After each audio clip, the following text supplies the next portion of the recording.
আমার দাম বেশি, আমার দাম বেশি। প্রত্যেক বাজার 8-5 ব্যস্ত। আমি কাবাব বিক্রি করছি, শুধু কাবাব, সুতি কাবাব। হ্যাঁ সুতি কাবাব বিক্রি করছি। কোনটা কত? গরু হচ্ছে 1600 টাকা কেজি, খাসি হচ্ছে 1800 টাকা কেজি। বুঝলেন, আমার দাম বেশি, আমার দাম বেশি। প্রত্যেক বাজার 1000-1200 টাকা, আমি 1600 টাকা 1800 টাকা। এর কারণ কি? কারণ হচ্ছে আমার মাংস আছে, ময় মশলা আছে। আপনাদের এই স্বাদটা কি একটু ভিন্ন রকম? অন্য হ্যাঁ 8-5 ব্যস্ত। এটা হাজি নওয়াজের সুতি কাবাব। কথায় আছে যে পুরান ঢাকার সুতি কাবাব খেয়েছিল বাংলার নবাব, এটা কতটুকু সত্য? এটা সত্য। এটা 200 গ্রাম 320 টাকা, 100 গ্রাম 160 টাকা। এটা 100 গ্রামের হ্যাঁ প্যাকেট এটা 100 গ্রাম। আমার দোকানে 2 কেজি নিয়েছি। সুতি কাবাব। হ্যাঁ এই যে হাজিয়া সুতি।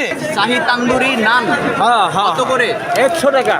100 টাকা। 100 টাকা। শাহী জিলাপি 350 টাকা। এটা 50 টাকা কত কেজি হবে আনুমানিক? এটা আনুমানিক 1 কেজি 700 গ্রাম। বোম্বে জিলাপি বোম্বে জিলাপি 300 টাকা কেজি 300 টাকা কেজি। রেশমি জিলাপি কত করে? রেশমি জিলাপি ভাইয়া 240 টাকা। এর চেয়েও তো বড় হয় দেখি। হয় আমাদের কাছেও হয়, অর্ডারই হলে হয়। অর্ডার দিলে ওটা করে জি, দেওয়া জি, হয়। জি। 5 কেজি পর্যন্ত হয়ে যাবে। 5 কেজি এখানে তৈরি হয়, এখানেই বেচা, কোনো সমস্যা নেই, কোনো ভেজাল নাই। গরম করা ভাজা গরম হবে। এখানেই বাজি, এখানেই বিক্রি করি। একদমই তাজা তাজা।